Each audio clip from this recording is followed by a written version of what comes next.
Le 15 septembre prochain est la date retenue par les autorités éducatives pour la rentrée des classes en Guinée.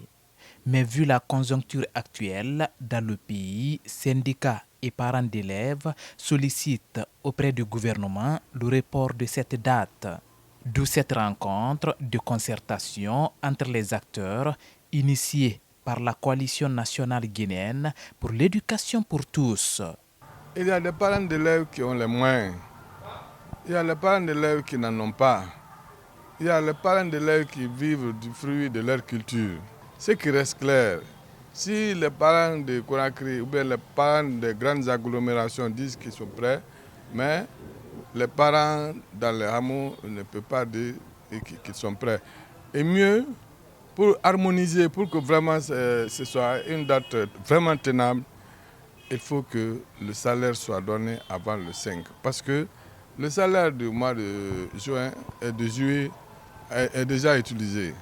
D'abord, ce qui a manqué au département, c'est l'information. C'est vrai, selon elle, dans leur lettre directive de l'année dernière, il avait dit que le 8 et le 15 septembre, le département allait ouvrir les classes.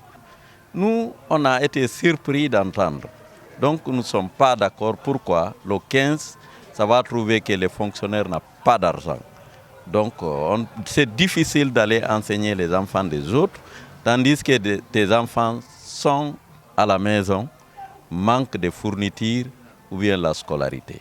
Le directeur national adjoint de l'éducation civique, représentant du ministre de l'enseignement préuniversitaire et de l'alphabétisation, a salué l'organisation de cette table ronde qui vise à rapprocher les positions pour une rentrée scolaire réussie cette année. Cette table ronde a été caractérisée par un franc-parler. Chaque parti a exprimé librement sa position. Ça, c'est déjà un fait notable et majeur. L'autre aspect, c'est que chacun de nous a un dénominateur commun. Et c'est ce qui me réjouit au sortir de cette rencontre, c'est que nous voulons tous garantir une ouverture scolaire apaisée, harmonieuse. Nous avons initié et organisé cette table ronde.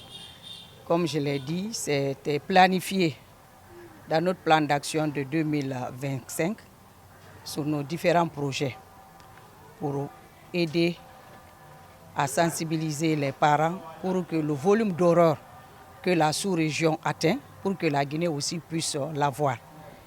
Et comme ça a fait beaucoup de polémiques depuis l'annonce de cette date d'ouverture du 15, notre rôle d'interface, c'est d'interpeller tous les acteurs autour de la table pour qu'on s'exprime pour trouver une solution. Parce que sans l'échange inclusif et constructif, on ne pourra pas s'en sortir pour que cette rentrée soit une réussite.